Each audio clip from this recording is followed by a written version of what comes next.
Okay. Good morning, everyone. Welcome to the last Zoom meeting of the year. Gosh, Yeah. who would have thought that in March or April, I'm losing track of time now, but who would have thought in March or April that the balance of the year we'd be holding all our meetings via Zoom. As a matter of fact, I'm not sure that probably the majority of people on this call even knew what Zoom was on January 1st. So we've come a long way in 12 months. Thanks for bearing with me as I made all the mistakes along the way on Zoom calls. You've been very patient with me. So we'll get started here this morning. I'm going to share my screen. Hey, Tom. Yes. I just want to jump in there and cut you off before. Oh, please do cut me off. Hey, I just wanted to say on behalf of all the office that thank you for everything that you and Colleen have done for us this year. It's been amazing. Your support is amazing. We love you. And thank you for our amazing, amazing staff.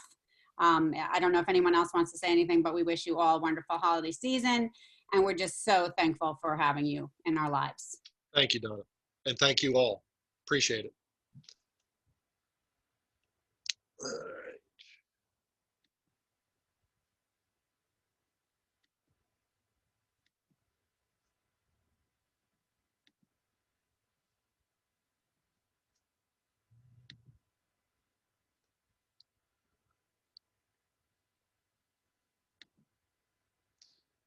Okay, so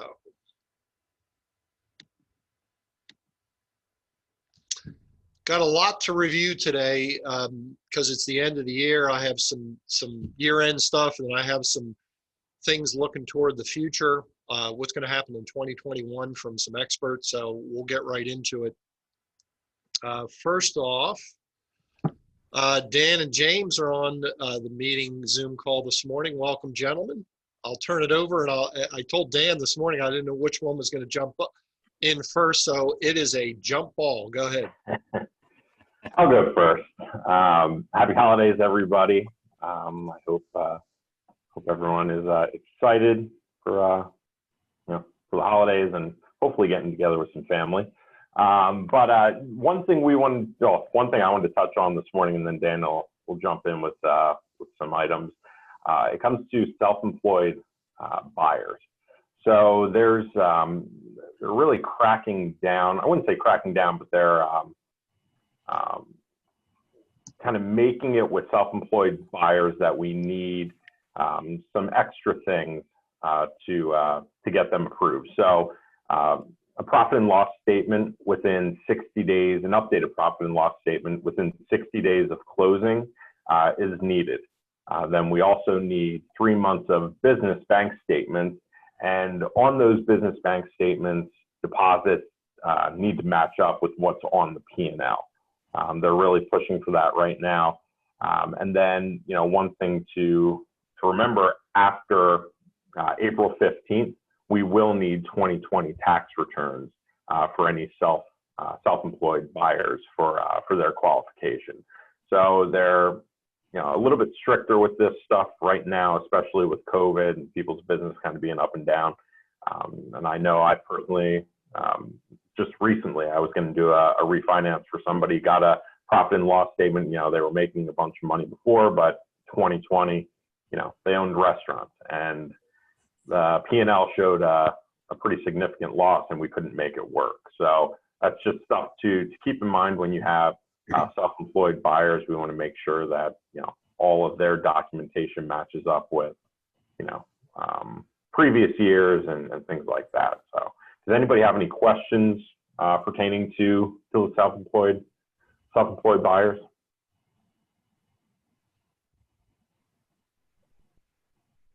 Okay, that's pretty much all I had for self-employed. Dan, you want to jump in with your stuff? Yeah, so I wanted to talk a little bit about new construction. Obviously, with inventory levels where they are, we're seeing a lot more buyers looking to build new homes instead of buying, resales. So a couple things to keep in mind when you're, a buyer and you're building a home. Again, this is the assumption of not a construction loan, but an end loan, meaning the loan closes once the house is completed. So first and foremost, we always need to get an appraisal up front. And that appraisal essentially is done with the plans and specs for the home. So there's a lot of information on the front end that needs to be gathered as far as documents, anything pertaining to the community, if it's in the community. But ultimately, an appraisal is done with the assumption of the home being constructed per the plans and specs. And then there's also a final inspection done at the end of the construction phase, again, to make sure the property was built within the specifications of the original plan. So there is always an appraisal done up front with a new construction contract, even though the home doesn't essentially exist. The second thing is, with a pre-approval. So obviously we're doing a pre-approval for this particular buyer. Depending on what their timeline is for closing, there are some things to keep in mind. So a pre-approval generally is good for 120 days because it corresponds with the credit report.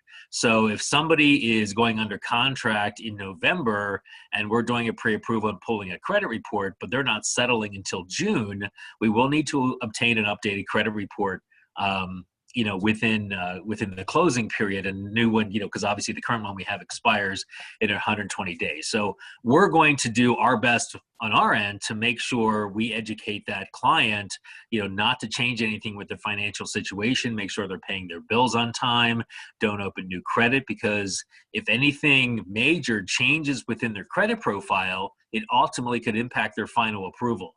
And obviously that's not a good thing if they're building a house and it's taking, 6 months until settlement, if for some reason their qualification is no longer valid as we approach closing. Of course, this kind of ties to the self-employment thing that James had mentioned as well. With self-employed buyers, if they're going under contract now to buy a house and not settling to say June, we're going to obviously need their 2020 taxes. So again, we need to make sure that everything remains stable, that they are still qualified when it comes time to close the loan. The other thing is rate locks. So generally speaking, lenders do rate locks of, maximum of 90 to 120 days. And, with the market the way it is right now, rates are pretty favorable. So if, the current market rate for a standard 30 or 45-day lock is, say, 2.625, if a buyer wants to lock into that, again, they can generally only lock into that for a 90 or 120-day period, and there is a premium price to be able to do that. So again, depending on when their settlement date is, we may not be able to lock their loan at this point in time if they're, say, not settling until June. And then the other items are, the home does need to be completed prior to settlement. So usually the recommendation is about a week or so before the actual settlement date. We can't have a situation where the home is only being, maybe the appliances or the carpet is being put in the day of settlement, because ultimately a certificate of occupancy needs to be issued and in hand prior to closing, not the day of settlement, but prior to closing. So these are just some things to keep in mind with new construction. Obviously, if there's any specific questions or concerns you have, talk to either James or myself, but just wanted to touch base on these few items. So thanks and happy holidays to everyone. Thanks, guys. Appreciate it. Next up, we have Carrie and Sarah, and I know Carrie was going to talk, but then I saw Sarah on the screen, so I'm not sure who's talking. So we have a jump ball with the settlement girls this morning. There we go. I'll lead the attack. All right, so I was asked to talk about, Tom asked me to talk about dealing with transactions with an estate as the seller, which couldn't have been better timing because my first item on the list, it actually happened last night. So first thing, when you have an estate as the seller on your property, you have to make sure that the estate has been filed with the Register of Wills. Had a email from our searcher yesterday at the end of the day. One of the deals we're searching that's an estate, the estate has not yet been opened. It's a rather lengthy process to get that all done and completed with the Register of Wills, and you can't have settlement until the estate has been fully opened.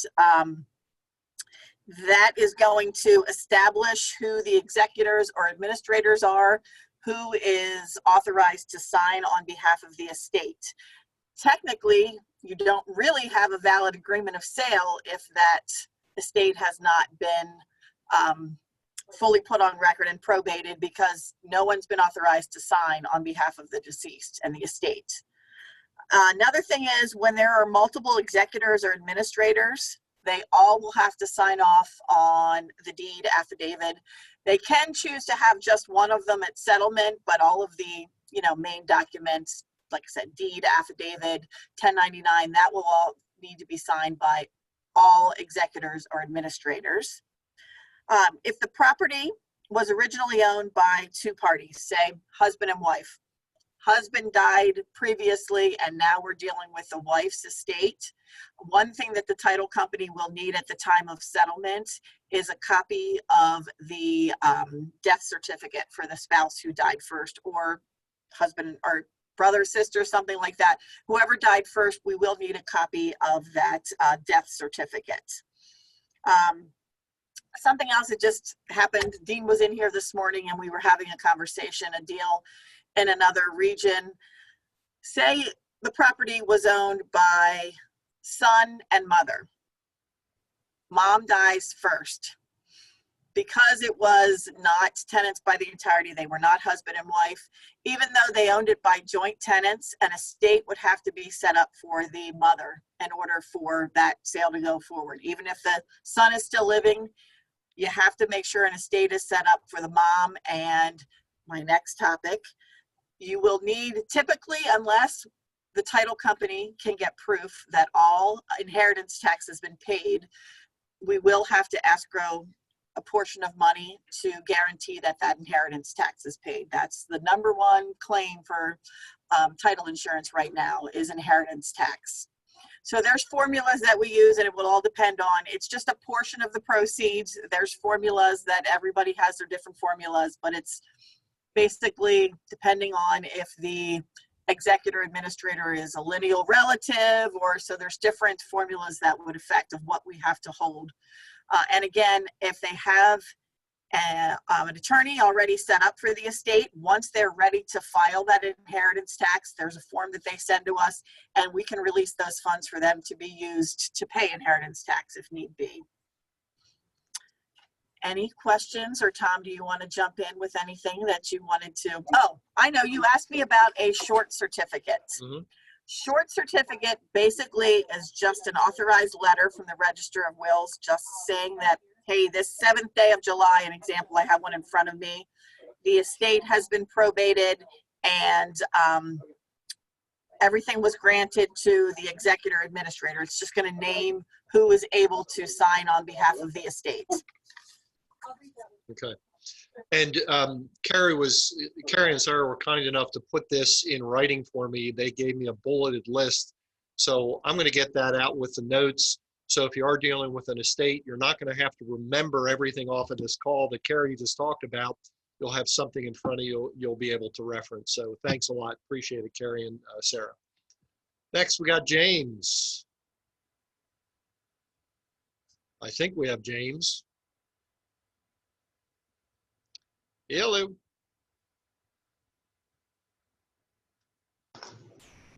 All right, we're going to move on. He needs to unmute. He's on mute. Well, we'll move on. Okay, just a reminder for you. We are down to the last 2 doors. Some of you on this call have already won.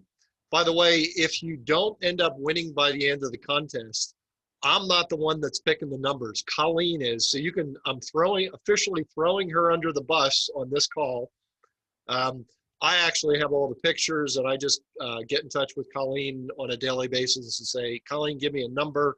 I have them all jumbled up on my computer. So she's the person to bitch at if you want to get bitched at. But at the end of this, come tomorrow, I think it's tomorrow. Yeah, come tomorrow, I'll be putting together a social media graphic that I'll send out to everybody here at North Point. You'll be able to get it out to your database and your social media pages. So thanks for everyone who's participated. It's been a lot of fun seeing some of the doors out there. mentioned this, the previous meeting, we're very fortunate that Rod Messick is going to be a part of something called Real Estate's Rocking in the New Year 2021 that is sponsored by RIS Media and the National Association of Realtors. The session takes place on January 7th. It actually goes from 11 to 5:30. Now, I'm going to tell you ahead of time, Rod's not talking for 6.5 hours. He has a portion of the meeting. There's lots of speakers, national speakers, and I will once again get the link out to you with the notes.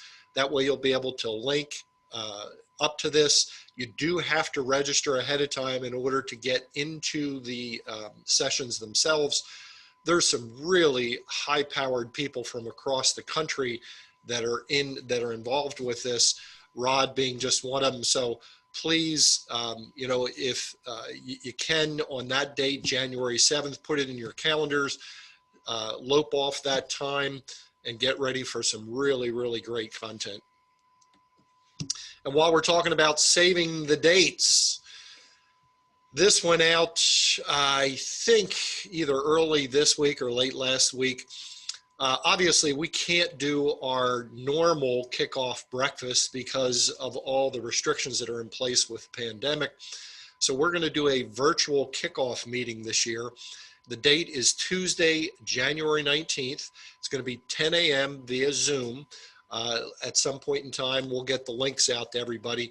But I wanted everybody right now, save the date. We're going to have, once again, some great content, some great things for you to take away from that meeting that you can use as 2021 unfolds. So more about this later and what's coming up there, but I wanted to make sure you got it in your calendars.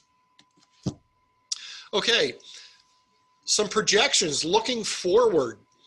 I just saw some of this stuff recently within the last week, and I thought I'd share it. Here's mortgage interest rates, and for more information on this, or you want to get our mortgage team's perspective, I would highly encourage you to talk with them. But here's 2021, and some of the major players and what they're projecting to happen to interest rates. They are projecting that they are going to be right around that 3% mark, which is great news for us in the real estate business. And when you look at this versus the historical norms, you can see we are just at a very interesting period of time that we've never really seen before in the last 30, 40 years.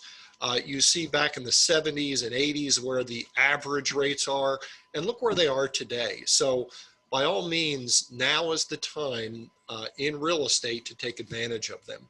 If it's been a while since you've been in touch with past clients, you may want to just touch base with them as you do during the year and just share with them what the interest rates are. Unless people are actually thinking about this right now, they just go about their day-to-day life and they don't even think about what a revised rate downward could mean to their monthly payment. Once again, see Dan and James regarding that. They can give you some hints. So those are mortgage rates heading into 2021. Here are home sales. This is kind of interesting because once again, we have 4 different entities, Fannie Mae, Freddie Mac, MBA is the Mortgage Bankers Association, and NAR. And you can see 2 of the 4 are projecting kind of about the same as we had this year.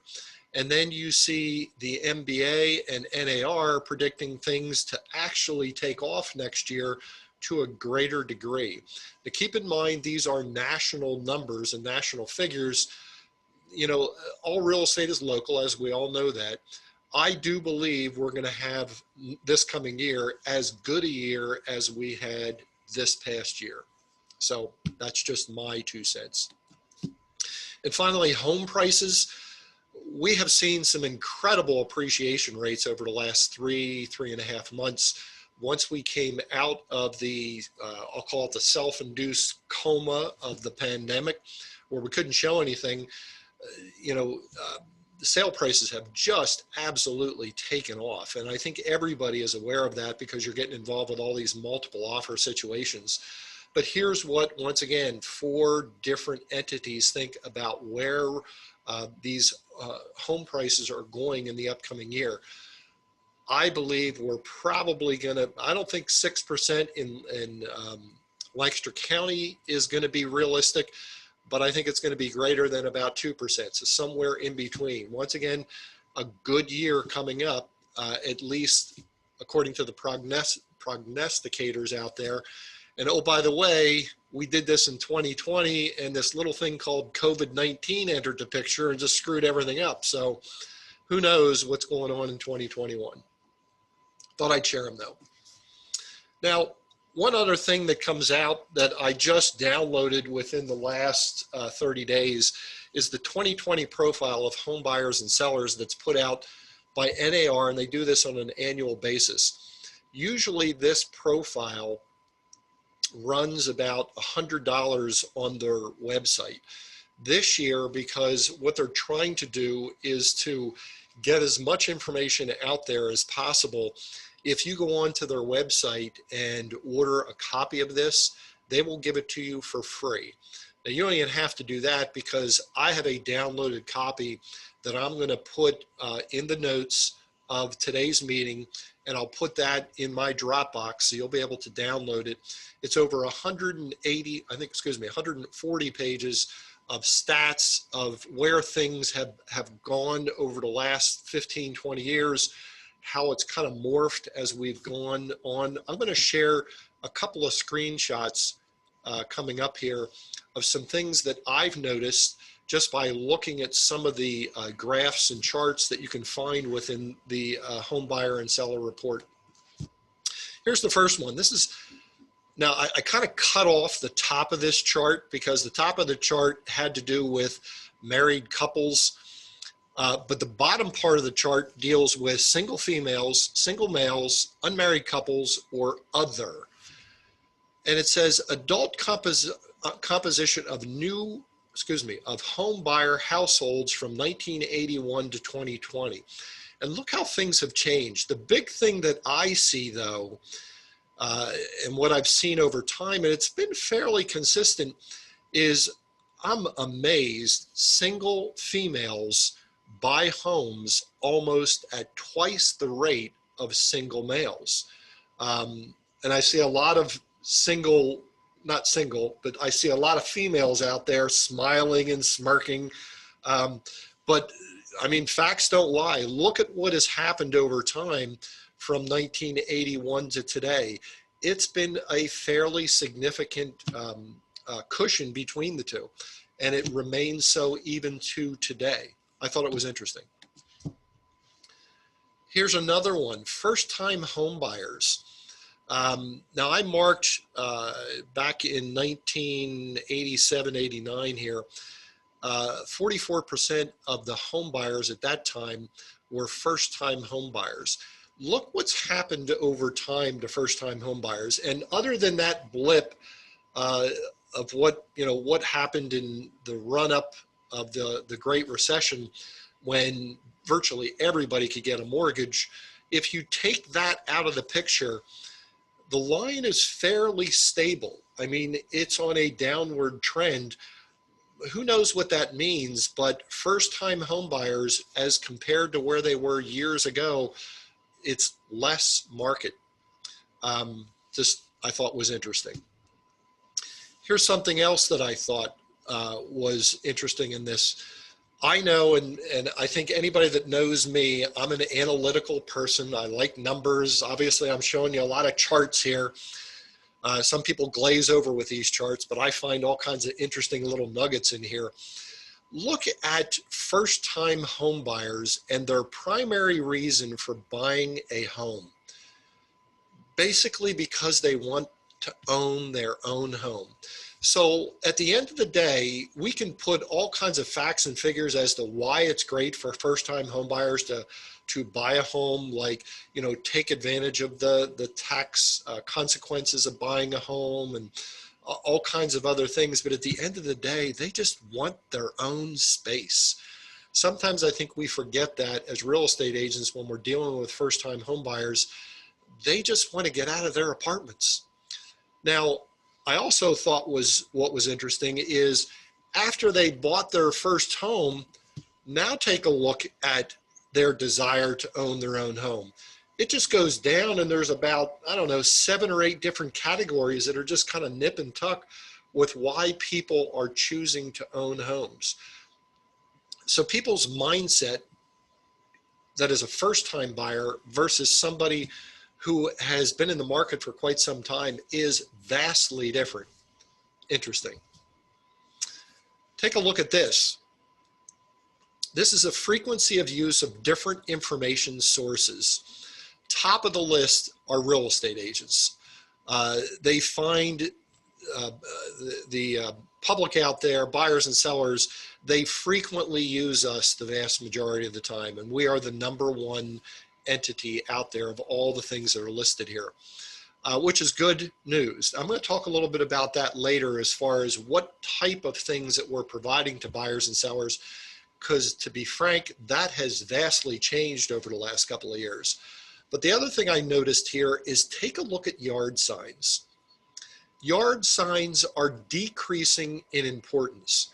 Only 59% of the people that are out there looking at properties rarely or don't even look at yard signs. To me, that was a little shocking, because over the years we've been told, get the signs out there, get the directionals. People are looking at this stuff. And by the way, don't step away from this meeting saying, hey, we don't need yard signs. But as you see here, things have really changed. So almost 6 in 10 people don't even use a yard sign. They don't even notice yard signs anymore as compared to where they were in the past. Take a look at this. Length of search by region. And I circled the Northeast region here. If you go all the way down to the bottom, and by the way, it says that the average home buyer took 12 weeks to do their search in 2020.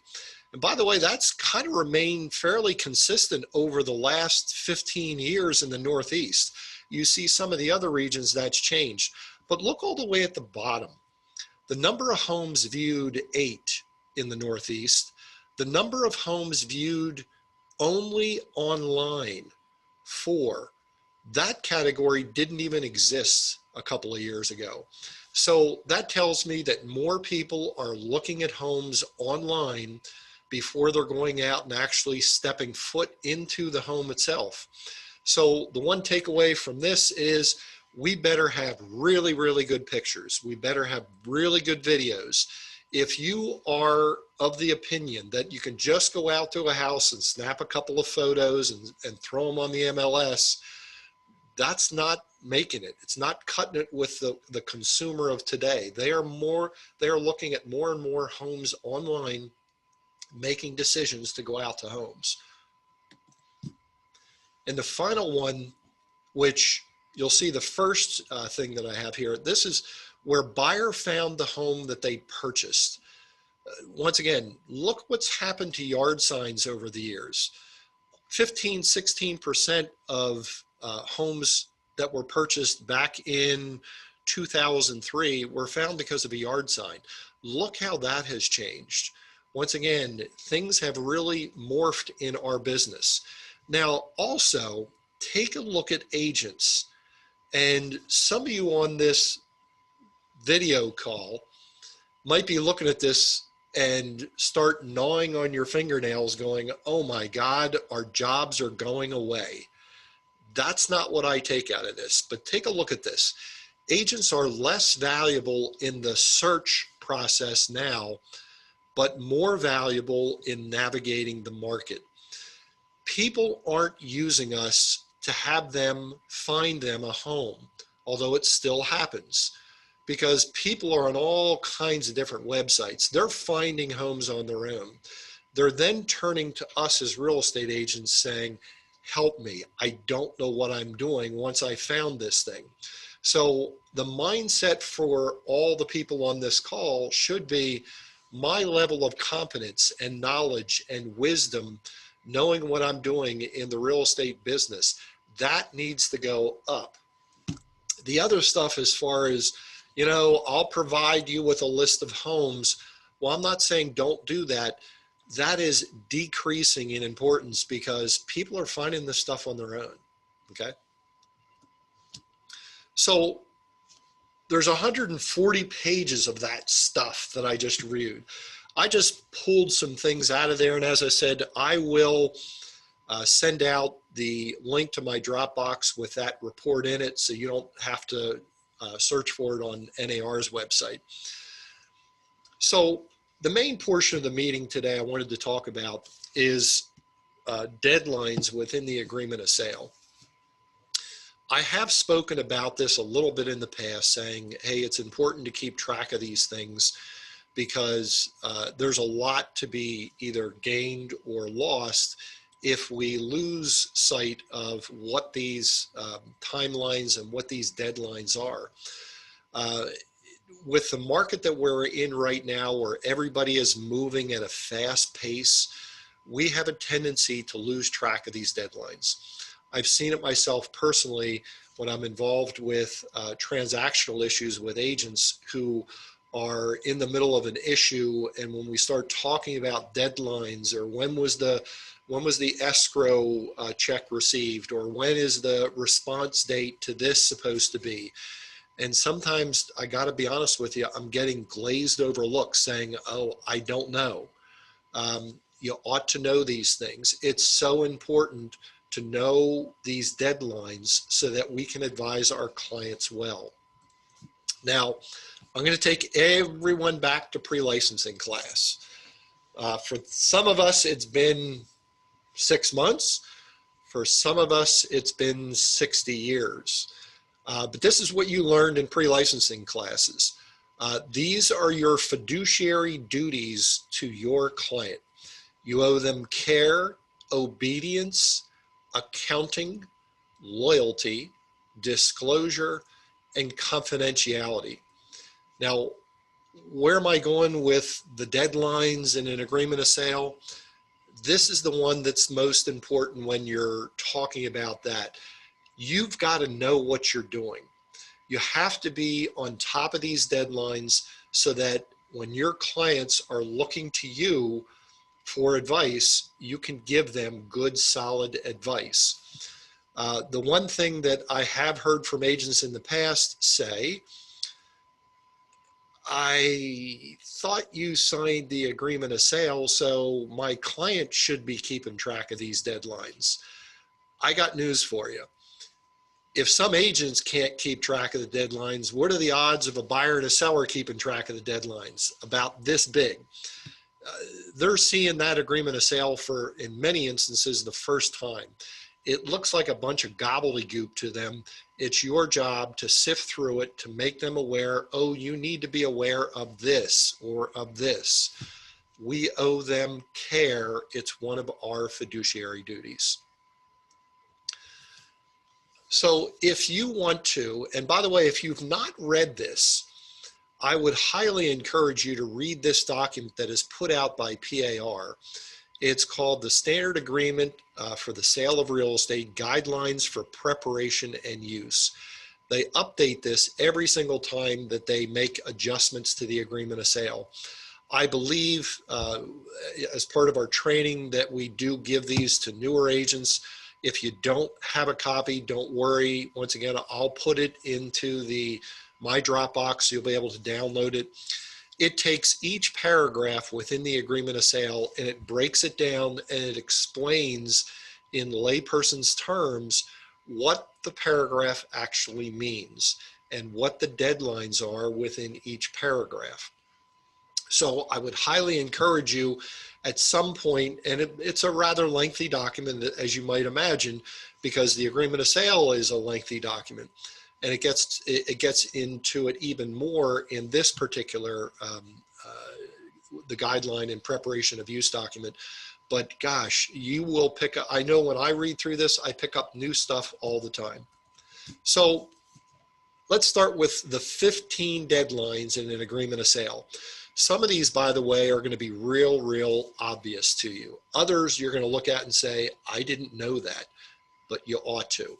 So the very first one which is in the second paragraph of the agreement of sale, is producing an earnest money deposit. The initial deposit must be in the broker's possession within 5 days of execution of the agreement of sale, unless you pick an alternate date. Now, one thing that I see agents do all the time, and they don't advise their clients well, is they let their clients drop the check in the mail on the 5th day. That ain't gonna cut it. You are now behind the 8 ball, and the seller is within their rights to basically declare the agreement null and void because they don't have the deposit in their hands. So the seller may terminate this, and I've seen sellers terminate it because, especially in the market that we're in today, sometimes sellers are accepting agreements of sale at this price, and lo and behold, after an agreement of sale is accepted at this price, they're getting emails from other agents saying things like, oh, I would have submitted more and I would have given you this or that. Sometimes these sellers are listening to some of that stuff and saying, you know what, if I don't get the deposit, I'm declaring this null and void. So a word to the wise, keep track of when that comes in. I know our staff does a great job of notifying people when checks come in, but just to let you know. The other thing I will say, and it's not on here, for God's sake, when you have your client send a check to a broker, please put a little note with it that says what address it is for, or what who's involved with the transaction, or who the deposit check should go to agent-wise. I can't tell you, I guess I can tell you because you get the emails here at North Point more than once a week. We're getting an email from Marion or Janice that goes out to the office that says, just got this check today. It's not linked to any transaction. Can't find it in .loop. Please advise your clients well. Drop a note with it, okay? By the way, the broker is responsible for depositing the money in the escrow by the end of the next business day. So if you take that check, you receive that check from your client on a Friday, it needs to go into our account, if it's going into our escrow account, by the end of the business day on Monday. So that is the first deadline. Second deadline, settlement dates. A settlement date may only be extended by mutual written agreement between the buyer and the seller. I got to tell you, I can't tell you how many times we get down to the wire, and you heard Carrie say in her little talk this morning, you know, sometimes you're getting down to the wire and, you know, we don't have the necessary documents. We've got to push it out a couple of days. And then people end up verbally talking on the phone saying, hey, while we're disappointed we can't settle on Friday, we'll settle on next Tuesday. And nobody ever gets that in writing. Keep in mind, if you don't get it in writing, one of the parties may be able to declare the agreement of sale null and void. I don't want this to happen to anybody in here. I have been involved with situations where it has happened. So keep that in mind. If you're extending settlements, even if everybody's talked on the phone and said, hey, we're going to go next Tuesday, somebody take the time and put it in writing. Written acceptance of the offer is the third one. Buyer and seller are only bound by real estate agreements that are in writing and agreed upon by the parties to the contract. And by the way, even though there's a date in there, and I see this all the time, is seller agents are saying, well, I'm just going to collect all of these agreements and, you know, hopefully I'll get a whole bunch and then I'll present them to the buyer at the same time. That's fine in the market that we're in right now. But when this market switches and, you know, you start getting agreements of sale that are a little fewer and farther between, it's important that you get these agreements in front of the seller as quickly as possible. Don't drag your feet. Number 4, mortgage commitment deadline. I see this, portions of this violated all the time. A buyer is obligated to deliver a copy of that mortgage commitment to the seller when they receive it. Here's what I see on a consistent basis is the buyer will just send the seller, or excuse me, when I say buyer and seller, I'm talking about the two agents. The one agent will send the other agent an email saying, hey, my buyer got commitment today. Everything's good to go.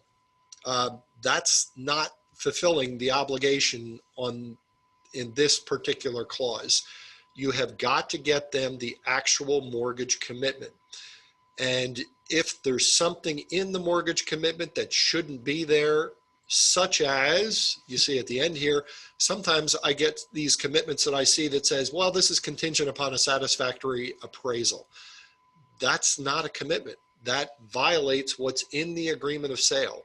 So the commitment can't be contingent upon that satisfactory appraisal. Keep that in mind.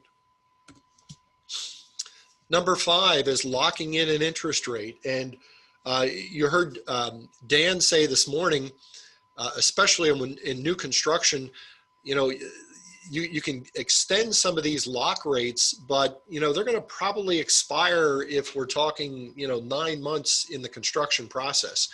Understand what people's rights and obligations are to lock in interest rates. Most people in today's market, I get it, they're kind of playing the market and they're saying, I know I have the right to lock in the interest rate, but God, things seem to be trending down. I think I'll just let it float. Keep in mind, if you have the opportunity to lock in your interest rate and all of a sudden, for whatever reason, interest rates spike up a little bit, and now you're outside of that little zone that you put within the agreement of sale, you do not have the right to back out of the agreement of sale. A lot of people don't know that. So make sure if you have the lock, approach your client and say, hey, are you comfortable with this rate? Because it's a great rate. Why don't we lock this in right now? Let's make a call to the lender. Applying for a loan. The buyer is responsible for applying for a loan within 7 days, unless, you know, somebody changes it within the agreement of sale. The one thing that I'm seeing that gets violated on a consistent basis is people are going into the lender, and because they haven't gone through the inspection process yet, they're saying, well, why don't we take the mortgage application?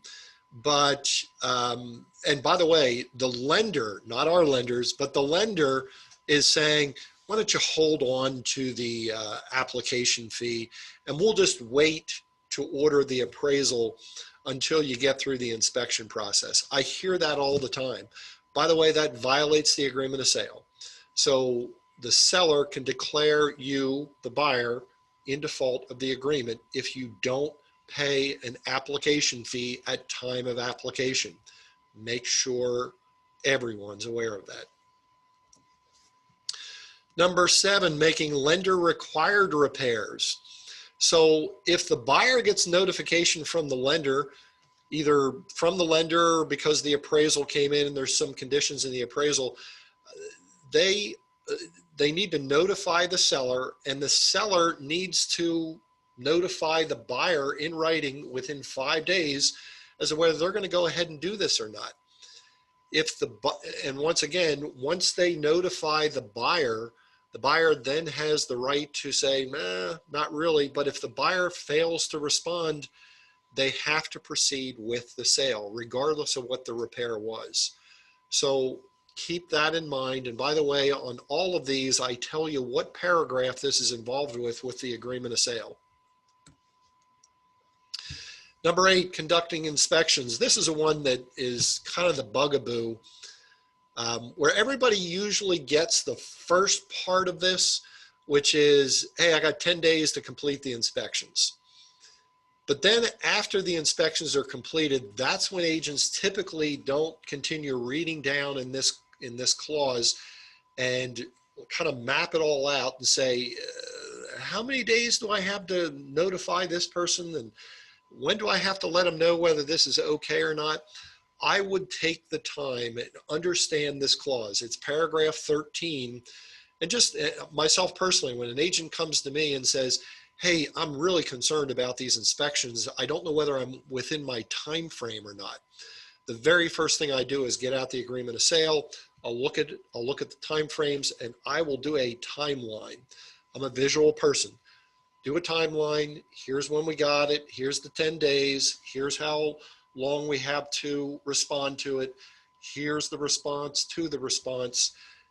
Put all the actual dates in there, and then it becomes very simple to look at. Once again, I go through it here, but I just kind of told you what I do. I just do a timeline. It becomes very, very simple. The one note that I do have about these conducting inspections, the one exception to the rule, or the one exception to the agreement of sale, I should say, is the septic inspection. The septic inspection can go on a little bit longer because it takes a little bit longer to get results back, especially during this period of time when grounds are frozen.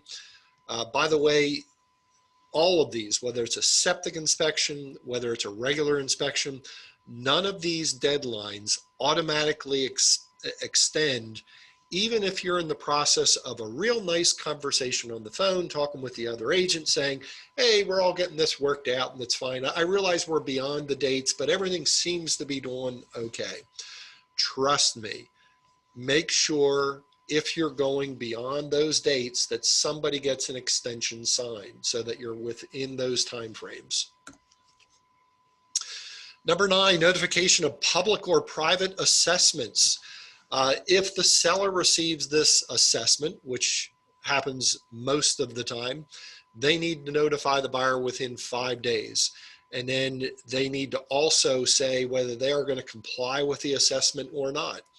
And once again, if the seller notifies you and the buyer, they also have a 5-day window to respond and say, listen, I'm okay with this, or no, I'm not. Understand what happens. Now, these notifications of assessments don't happen often, but when you get in condo associations, it happens more than you think. Meeting municipal requirements, which is the second part of that paragraph. If a seller receives notification from the municipality that there's an uncorrected defect on the property, they must notify the buyer within 5 days as to where they are going to correct it or they're not going to correct it. And then once again, now the shoe's on the other foot, the buyer needs to respond back to the seller. Make sure that you are aware of that.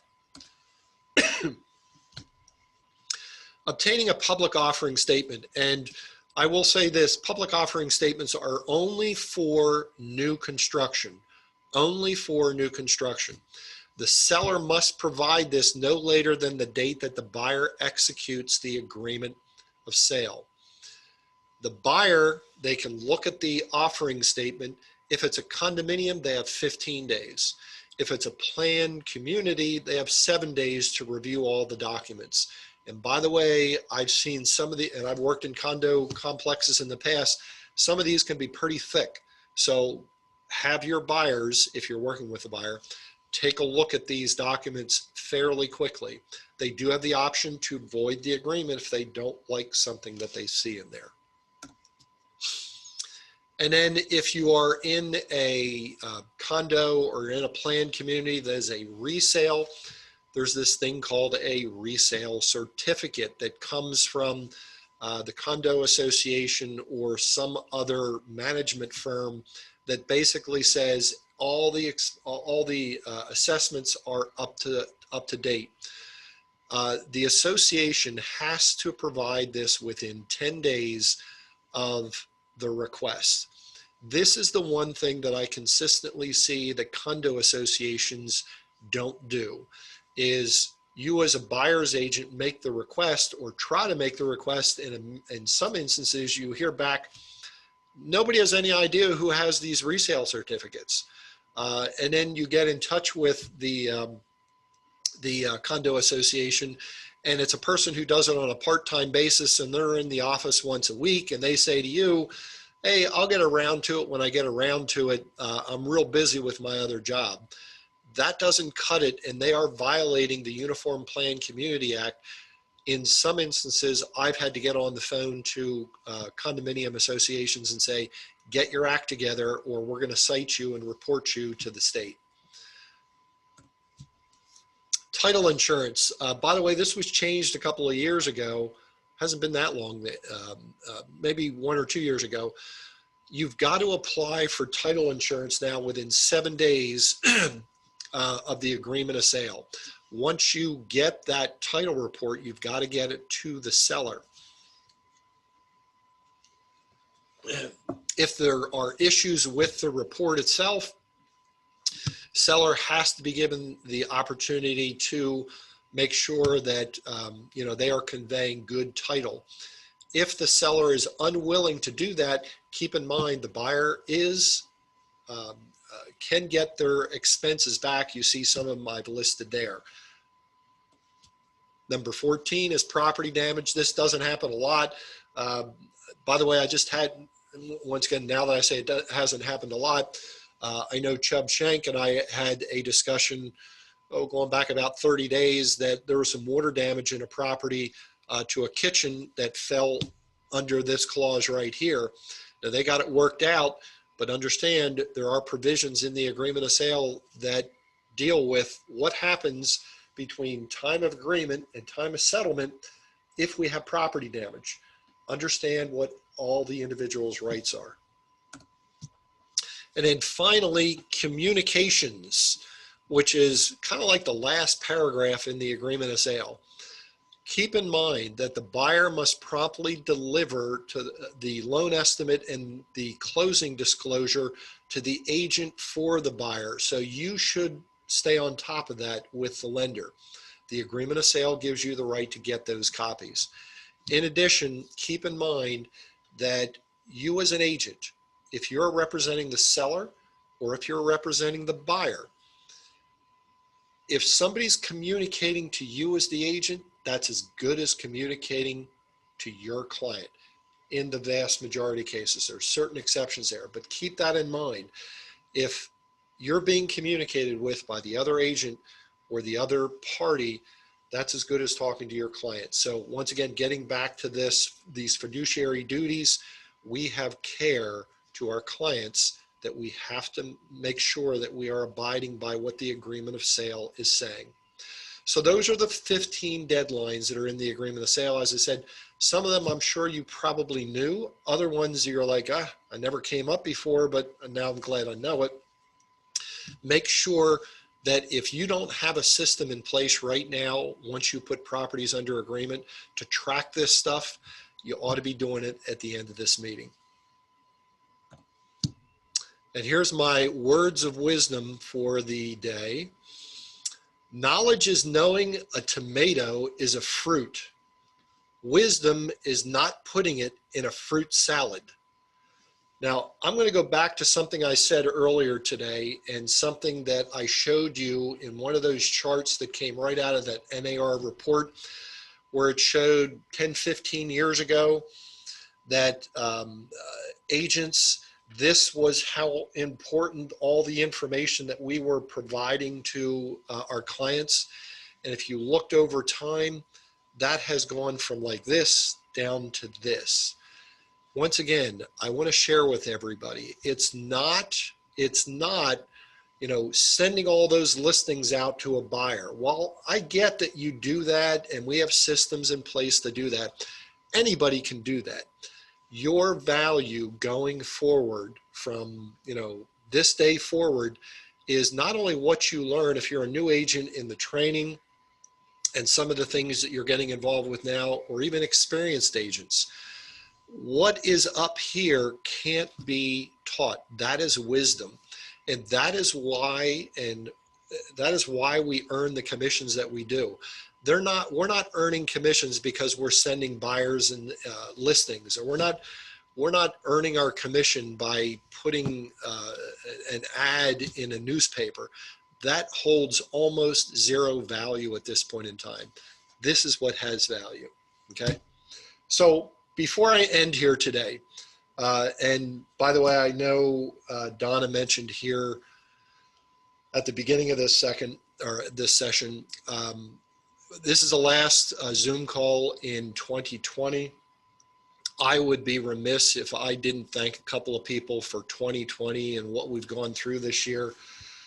Our staff has just done a yeoman's job.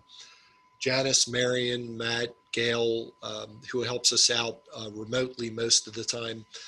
The things that were thrown at these staff people this year, they caught everything. We had to move them around. We had them cleaning things on an ongoing basis. And by the way, I hear nightmare stories from other offices about what they're experiencing. What we've done here with all our protocols, not only do we get those protocols from the powers that be, Rod Messick and Regina Coya, they're giving them to us to implement. And I work with our staff on implementation, and they have just gone to town with it. So please, before the end of the year, tip your hat to our staff. I'd also like to thank Colleen for helping me out this year. She works out of the Quarryville office. She has her own office to run. She helps me out here at North Point. Sometimes she's here, sometimes she's there. Sometimes she doesn't know where she is at times. So Colleen, thank you from the bottom of my heart for a great 2020. And I'm looking forward to 2021 to continue to work with you. And then finally, I'd like to thank Jen Ravegum for the support that she's given all of the managers, all of the staff across our marketplace.